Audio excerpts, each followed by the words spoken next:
Hi everyone, and welcome to this next of our Thrive webinars, which is maximising your end of year budget. Now, we know that a lot of L&D teams that we're working with at the moment are heading towards the end of their financial year, and they're taking stock of where they are now, what their budgets are looking like, whether there's any flexibility or room to concentrate on projects that have potentially been sidelined for a little bit, or just generally what that looks like. So we're also about to release our next ebook, which is following a similar theme around maximising your end of year budget, but it also talks a little bit around what's going on in the current market, experimentation, and writing business plans and budget plans for the coming year as well. So if you're here, you're going to get a first glimpse of that, and you're going to get access to download that straight away before anybody else. So hang on to the end of the webinar and you'll be able to download that. But the point of this webinar is just to give you a little bit of an overview of what we're covering in that, give you some top tips and some stuff to think about as you head towards the end of the year,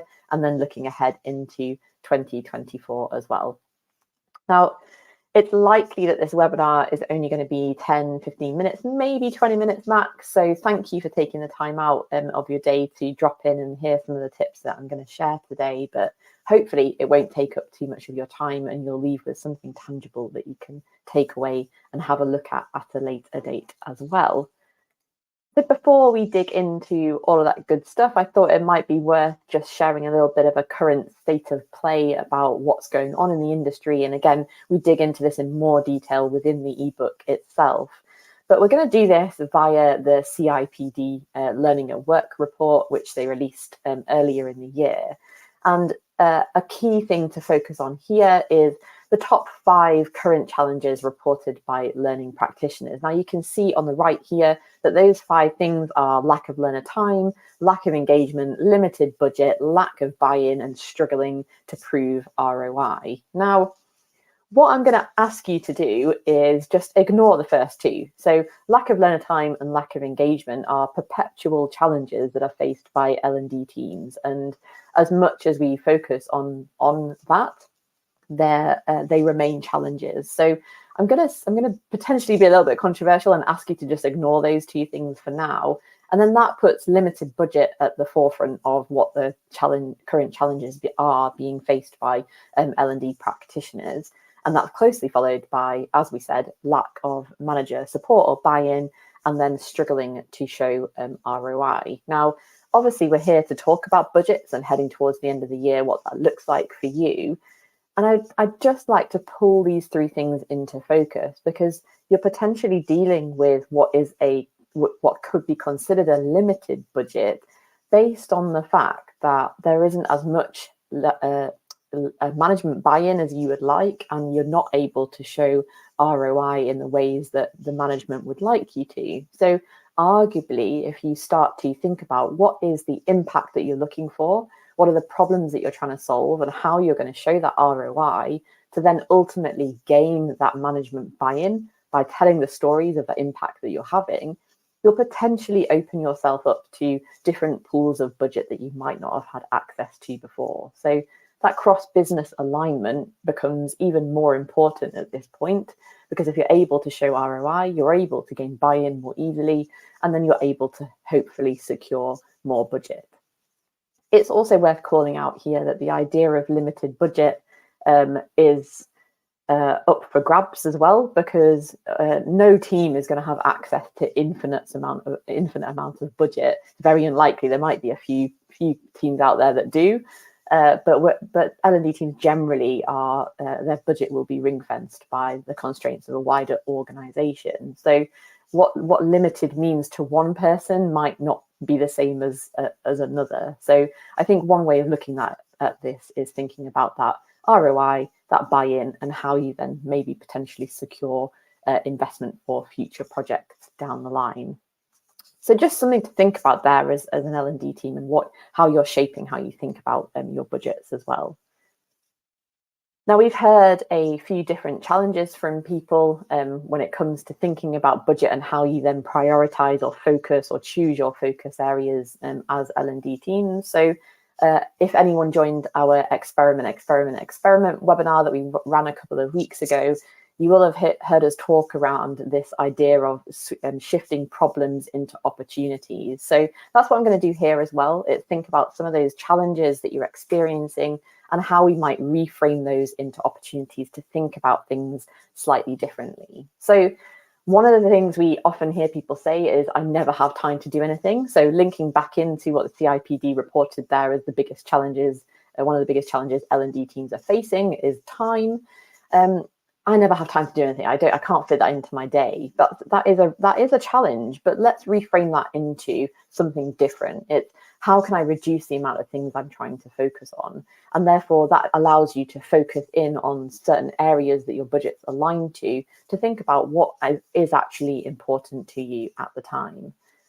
The second one is around resource. So I don't have enough resources available to complete this.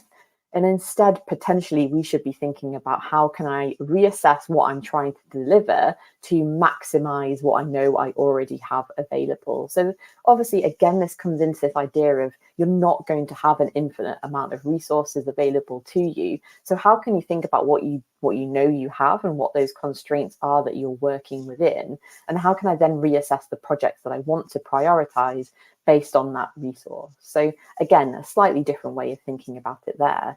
And then linking into that is the idea of prioritization. And we hear a lot of people struggling to figure out what is a priority for them and what is a priority for the wider business and the organization. And how do you create that alignment between what the organization is driving towards and how you as an L&D team feed into that? So again, something we're hearing spoken about a lot at the moment, but how do you prioritize that? And what needs to be done now, what can wait till later, and what can I delegate? So this idea that comes from project management, in that how can you hone in on what you definitely need to action now, what can you definitely wait until later, and then what can you pass on to somebody else, potentially within your team or within a wider business to carry out. It might be that something that's been seen as a training need previously, after you've done a little bit of digging, you might realize that it's not actually something that your team are going to deal with. So you delegate that out to someone else and have that conversation with someone in the wider business. And then lastly, I'm not able to demonstrate enough impact. So again, this comes back to what the CIPD report was showing.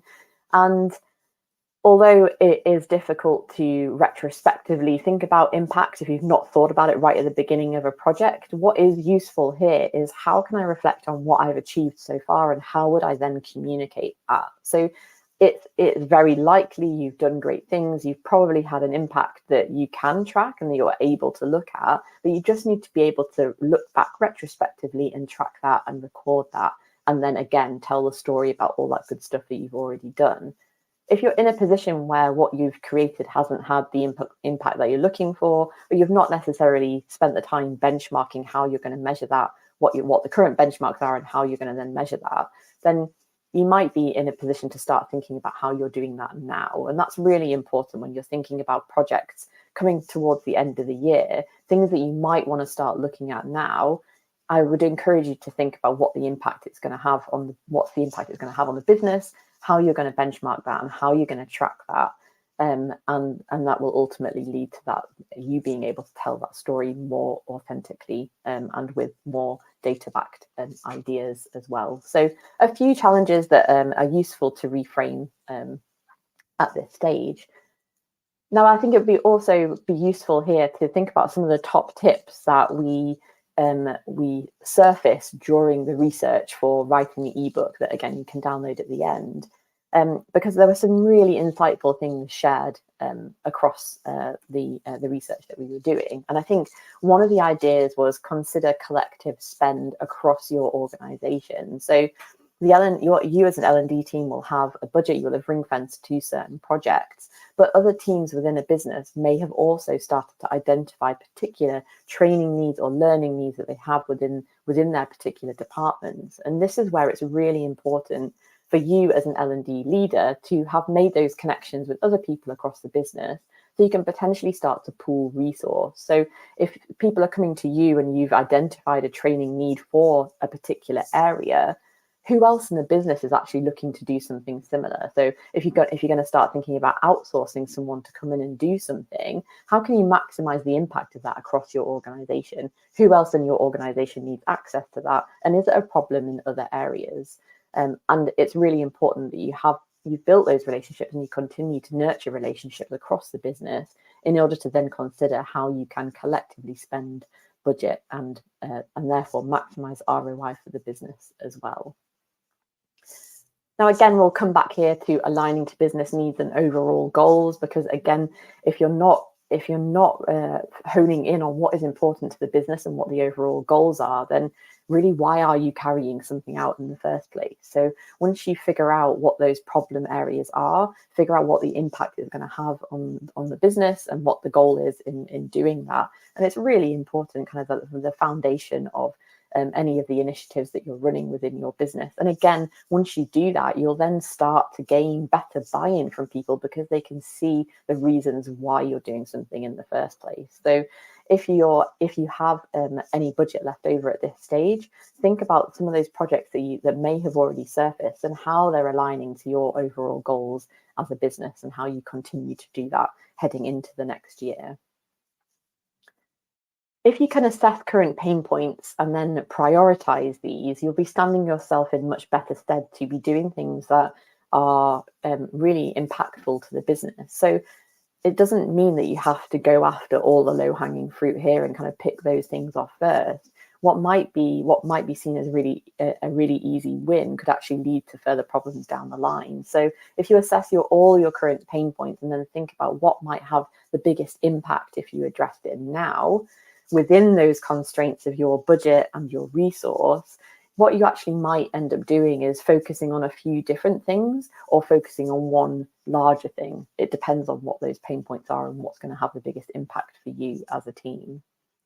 And then think about the future. So there's a real opportunity here to show your forward-thinking nature and think about what's going to be happening in the next year that actually you really want to ring-fence some budget for, but actually now is a good chance to think about what benchmark data you have available, what change you want to see happening, and then shift that kind of thinking towards what the impact is going to be.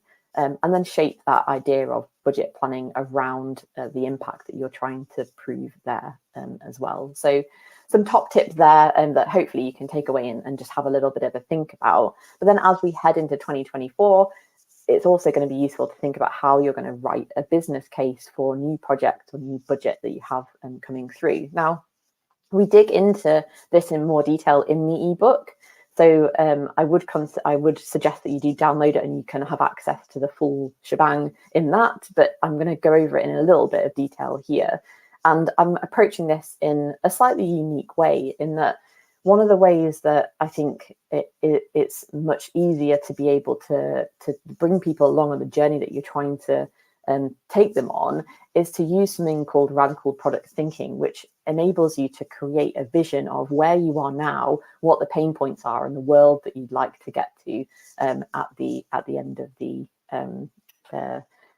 story, essentially. So in order to do that, there are certain key statements that you have to be able to fill in to then create a statement itself, leading to what is a story. So on the right here, and you'll be able to see these in the download that you get, are a series of questions that will just help you frame what the problems are, what the objectives might be for the certain initiative or project that you're wanting to run, who are the target audience, the list goes on. But once you work through these and identify who those are, you can then put them into a vision statement that takes you from these are the problems that we're currently facing, this is why it's unacceptable, and this is the change that we want to instill.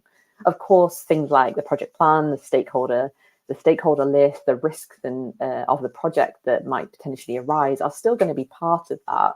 But actually being able to verbalize a story of what is currently happening and why that's not so great and what the ideal is that you want to get towards, it can be really useful to help you frame again that story. And that's borrowing this idea of radical product thinking, which you can, if you download these slides from somewhere, you'll be able to click on the link to take you there, but just give it a Google if it's not something you've heard of before.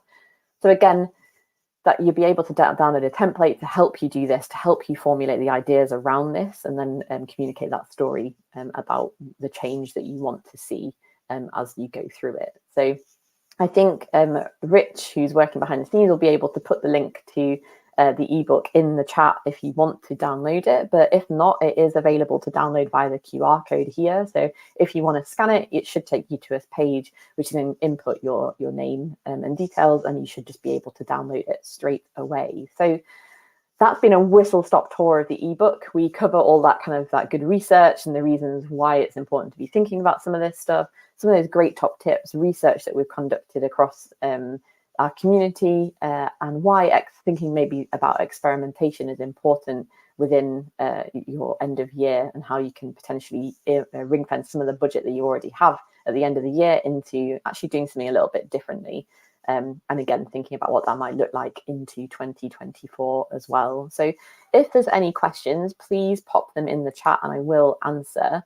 But if not, you can download the ebook for free, for completely free, via the link that's been shared in the chat. Or like I said, if you scan the QR code, then it's available there. So I'll just hang on for a couple of minutes just to make sure there's no other comments that come through. But if not, thank you so much for joining and for giving up 15 minutes of your day to hear about our new ebook.